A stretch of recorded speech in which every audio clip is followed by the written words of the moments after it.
Nice to meet you. We've got Denise Sacena right here, and then Michael Fulweiler. Reason why we're having this today is that I'm realizing that most of my calls are agent education, and I'm going to tell you everything that you're to learn today, and they have no idea. They've never stepped foot in here. They probably have never been to New York. They don't even know where this is. They probably don't even know the Tropicana is gone. So the flip side of it, there's agents out there that are hurting our business because the MGM itself is putting more and more restrictions on agents and showing. We didn't have to get valet. We didn't have to get a reservation. Now we have to have a reservation with your name on it, and they're charging the owners for that. It makes it extremely difficult. So who's familiar with Blue Ocean, the term Blue Ocean? Anyone? Blue Ocean is, well, let me back up. You're standing in the middle of the Pacific Ocean. There's plenty of fish. You're fishermen. Go hunt, kill, fill your boat up with fish. Because there's only three agents that are working these buildings hardcore. Less than 10 know the information that I'm giving you.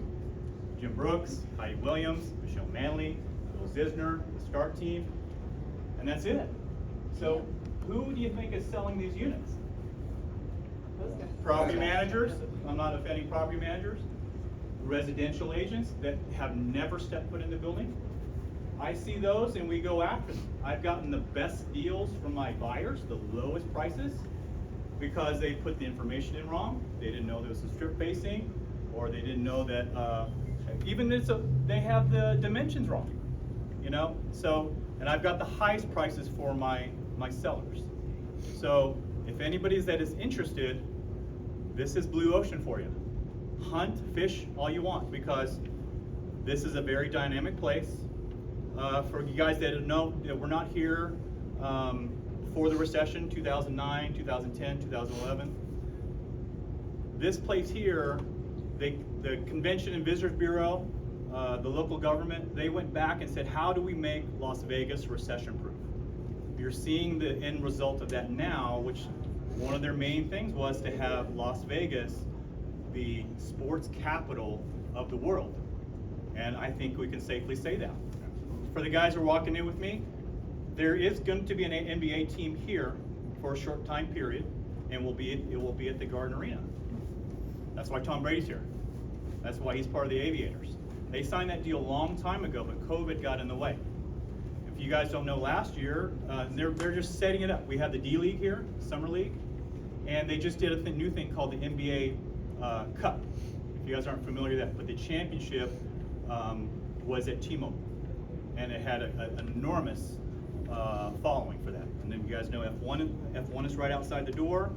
We've got the new Major League Baseball stadium over here. T-Mobile and the Raiders are all within walking distance. So this is ground center for anything sports related. And there's only 5 condo hotels in town on the strip. There's one in Lake Las Vegas, but this is it. These 3 towers, they finished Tower 1 in 2006. Turnberry, if you guys are familiar with Turnberry, they finished this project up, did Turnberry Place, Turnberry Tower, then they finished up at Queensridge. Each building, 576 units. She's going to pass out the info, everything that I'm saying.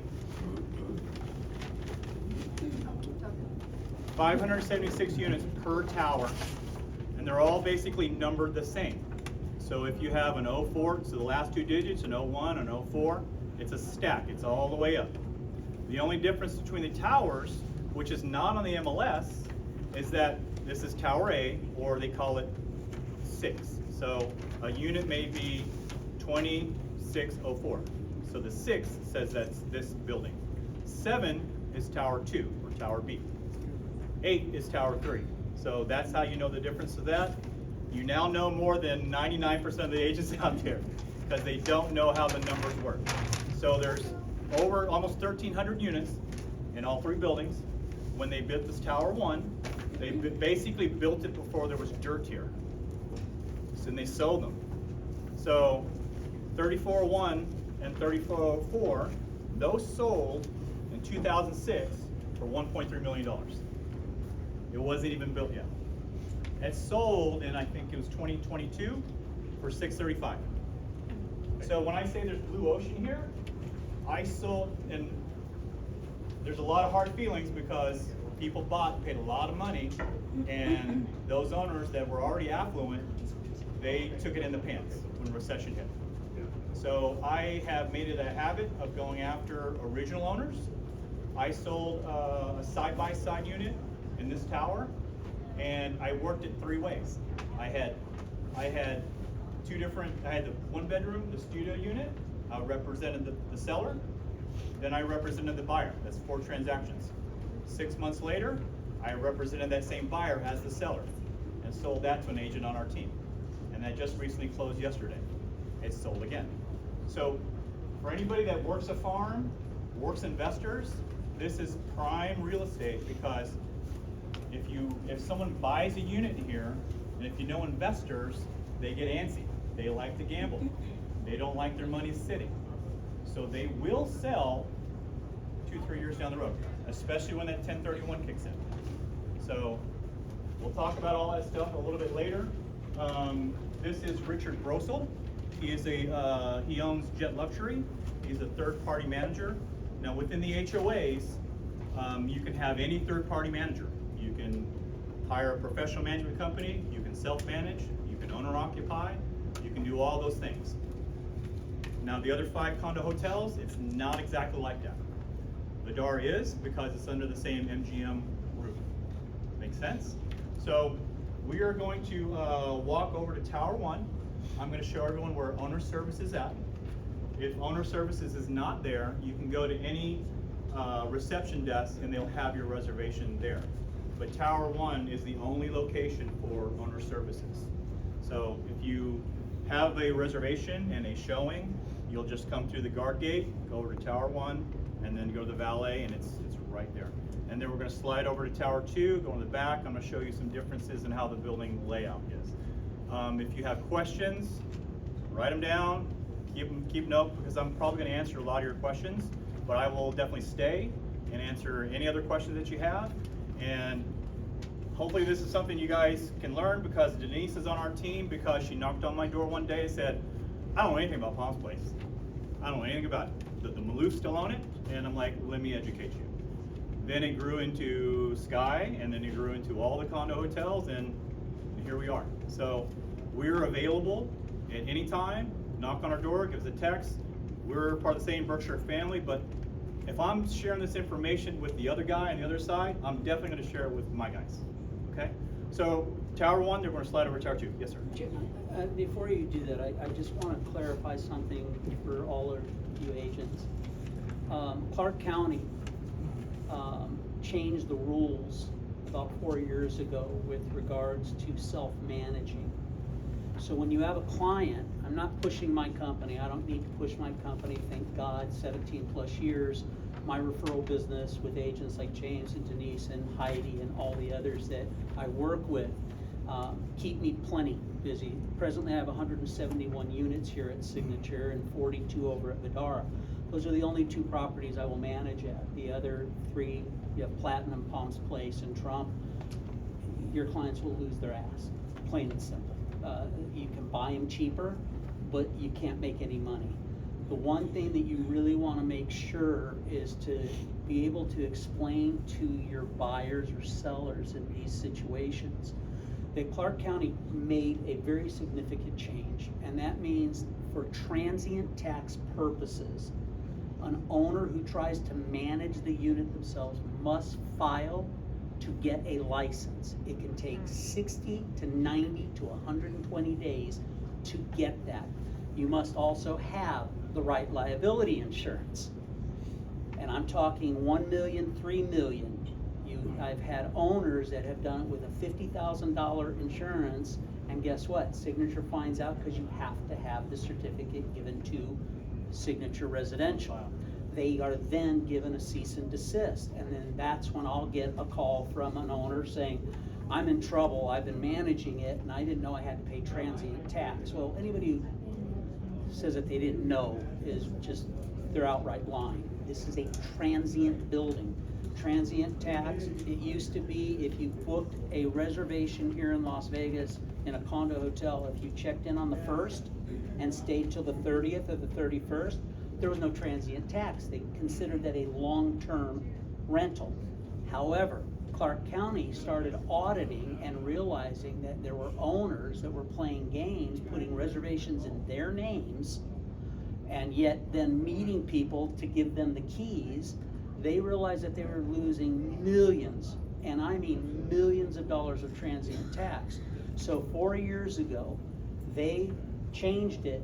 Even if you book 28 days, 30 days, it's transient tax, 13.38%, and that's on any fees, rates, doesn't matter. You can't just do the rate. So, you know, just understand that, again, I'm not touting so that you refer them to me. Regardless of who they go with, any client who says they want to self-manage, just make sure you're educated on that. They have a handout, my information is on there, and I'm more than happy, and James will tell you, I'm very patient in dealing with agents.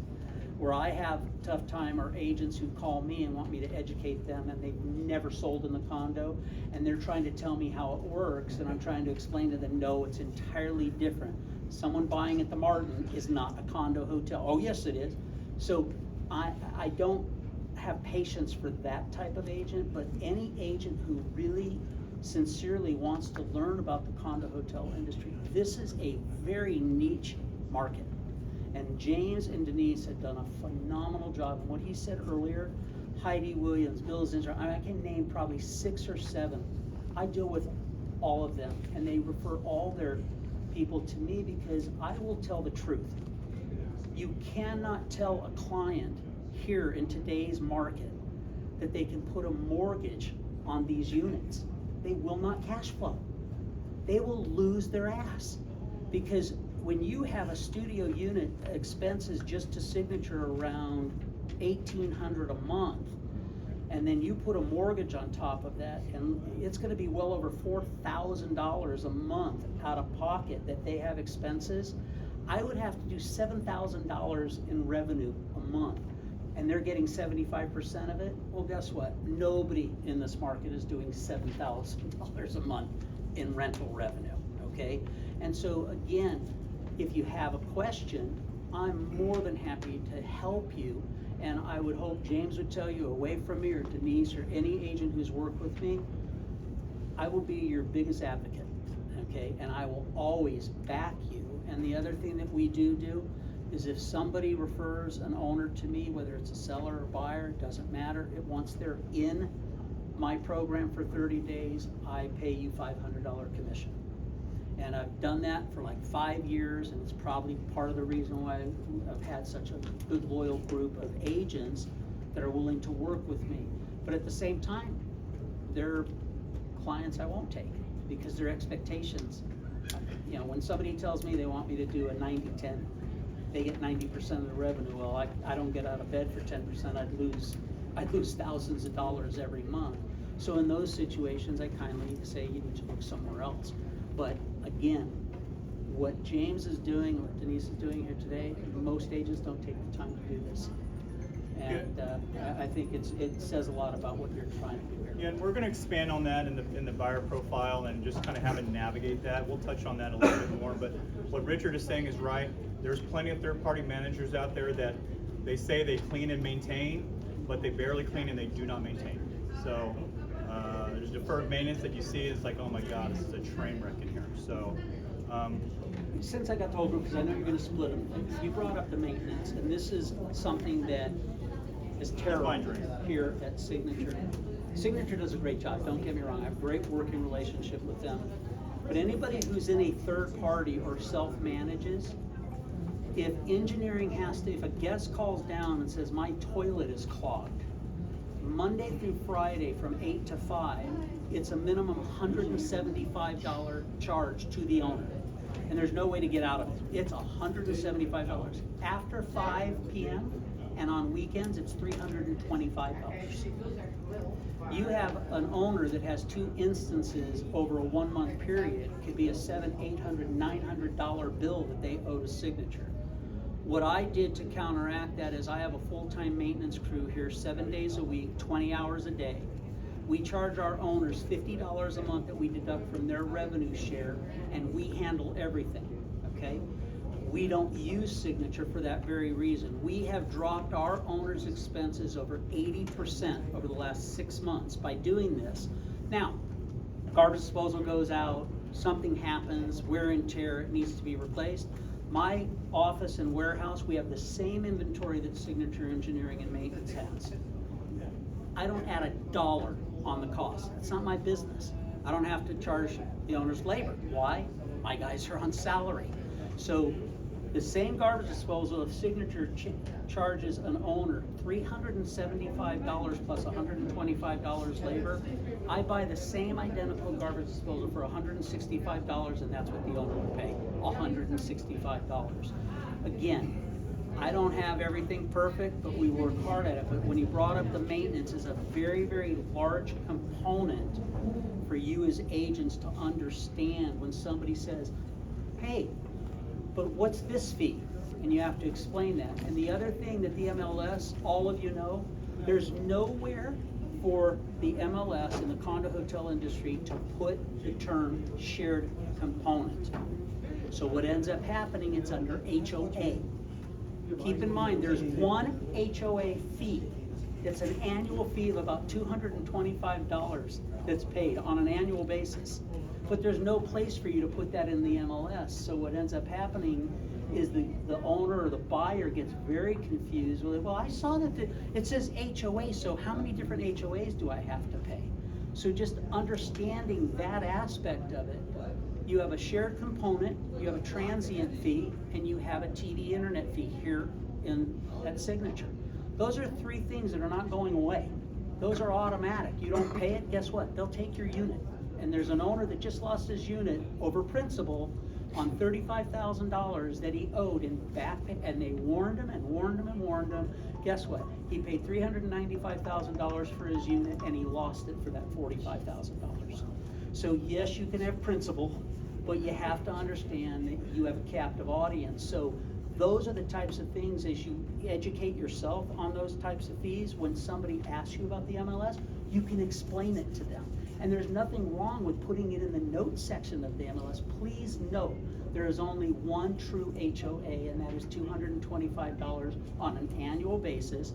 The HOA that is listed in the MLS is the shared component, okay? And those agents that are listing it that way, they're doing it right, okay? So I'm sorry, James, That's okay. I'm trying to think of these types of things. So again, we're gonna walk through Tower 1, showing, just quickly point out owner services. We're gonna walk over to Tower 2. Then we're gonna split up, and we've got a couple units for you guys to see in Tower 2 and then in Tower 3. So buddy up. And then I encourage anybody that do social media, do video. Video is very, very powerful here because I sold a lot of units just by straight video. So, all right, let's go.